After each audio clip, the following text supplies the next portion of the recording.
Can you recreate New York City's best takeout dishes from your home kitchen? Well, today I'm gonna try. Chef Stratis Morfogen from Brooklyn Chop House is sending me some of their best sellers and a couple key ingredients to get me started. I sent you the pastrami dumplings and the Okay. lamb gyro dumplings. Two dumplings that you would not see as your typical traditional dumpling. What challenges do you think that I'll run into? The whole challenge of creating a dumpling is just the technique of holding it in your hand. As a spoonful of filling is inside the dumpling skin, then you start from the ends, and now you start just twisting them together, where you're basically using your hands and you're tightening all the edges up, and you try to make a very tight crease, because once you steam it, it'll just open up and it'll just basically everything will fall out of it. So what I did with the lamb gyro is basically I've done the old traditional grandma's recipe, which is all the components, all the flavors of your traditional gyro inside a dumpling instead of a pita bread. Your grandmother is okay with you giving Well, away. hopefully she approved from up there, substituting a pita bread for a dumpling skin. All concept of Chop House was to basically take all classic sandwiches and make them into dumplings. Our pastrami is pat la frita. It's chopped pastrami.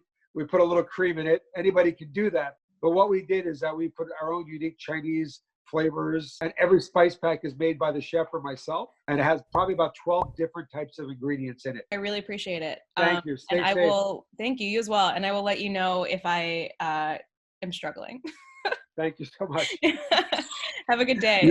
I have faith in you. I'm glad someone does. They sent me a Brooklyn Chop House plate. This is going to be the most professional dish that I put together in my entire life. We haven't even gotten to the ingredients yet, but they also sent me a steaming basket. I have some ground lamb, and this is definitely the spice mixture for the pastrami. Stratis said I would not be able to get close to the spice mix in my own home because they use so many secret ingredients. Two different kinds of dumplings. These are the pastrami. The pastrami is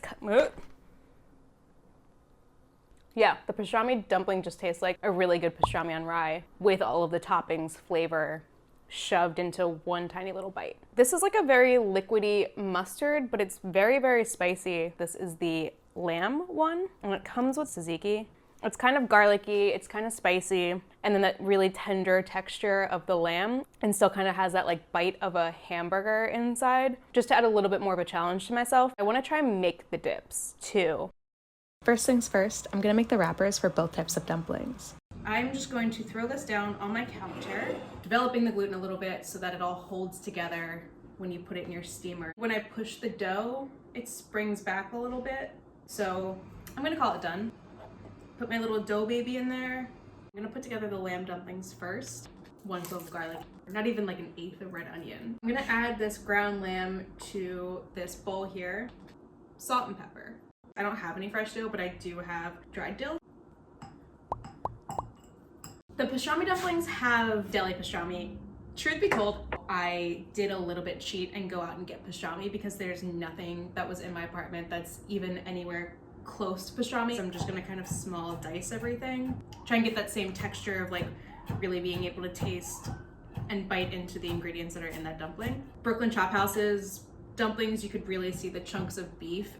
I do wish that I had asked for not like a sandwich meat cut on the pastrami, but more of a thicker slice. And I'm realizing as I cut this up that it's gonna be much more shredded, very basic season this. Salt, pepper, as you might have guessed. And then the spice blend that Stratis sent me. Oh, that's good. I have absolutely no idea what's in this. It tastes a little bit soupy, but it's also a little bit spicy. There's definitely a lot of salt, so I probably didn't need to put the salt in already. I should taste this first. I'm gonna be a little bit heavy-handed with this because I like it. The pastrami filling has a crema mixed in. I don't buy a lot of dairy products because I live in Brooklyn. All I have is a dairy-free creamer, which I already had in my fridge for coffee. It's also, unfortunately, vanilla flavored. And non-dairy yogurt. The yogurt's also lemon flavored, which could be bad, could be good. Find out. Equal parts cream and yogurt, and then some lime juice and some salt. Whisk it all together, let it sit, and in the case that you're using all non-dairy products, then you hope for the best, which is what I will be doing. Really, it should sit for at least 2 hours, probably max 12, but I'm like trying to get these dumplings done, so I'm gonna let this sit for 2 hours. And the reason that I know that it's kind of close to where I want it anyway is because when I take my spoon and I scoop up some crema and I draw a figure 8 on it, it holds on top so it doesn't just like sink back into itself. So it's good enough for now. And so I just really want, I think, enough of this so that it gives the pastrami mix like a little bit of a stick to it so that I can make it more of a paste. I think I'm ready to roll out some dumplings. So I'm gonna start with the lamb dumpling. I don't know, 2 tablespoons of filling inside. Take the whole dumpling and kind of roll it in on itself and then roll the other end over. It makes a little dumpling that looks like it's hugging itself. Pastrami dumplings were just kind of a standard dumpling shape. Take my pastrami mix, drop it inside. This is the easy part. This is the part I 100% know how to do. I think that if I ever took a dumpling making class, I would get left behind at the shaping stage. The ugliest dumplings the world ever did see, but hopefully they taste good. So I'm going to cheat and use a fork. No, I don't want them to all fall apart just because I'm trash at rolling the edges. And yeah, all done.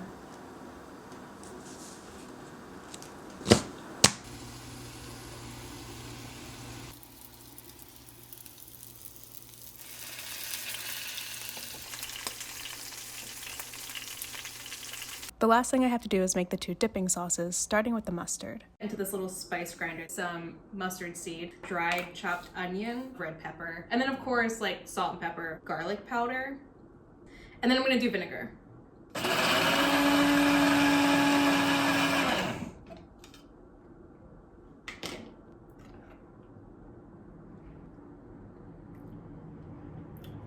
I don't have a lot of things that would go into tzatziki, one of which being cucumbers, because before quarantine started, I bought a bunch of cucumbers and then I got bored one day and I pickled half of my fridge. I can tell you right now, I have a lot of garlic and a lot of dill in them. So I'm not gonna put either of those things into the tzatziki. I don't really wanna use that many because I don't wanna like brag, but they're really good.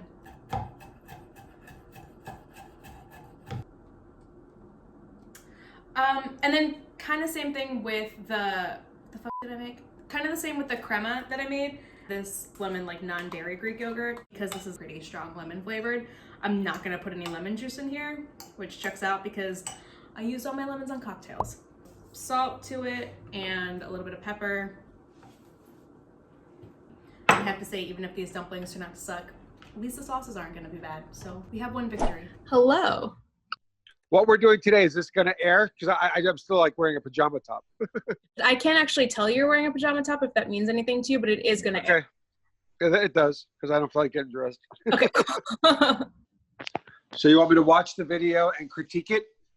Yeah, just watch the video and critique. Let me know how you think I did. I mean, really, it's better than what I expected. I mean, it's not easy to do what you just did. But if you wanted me to critique it just for the sake of adding a little drama to the show. Please give me all the drama. Oh, I thought it was too doughy. You did one extra fold. You folded it the inside and then you turned it.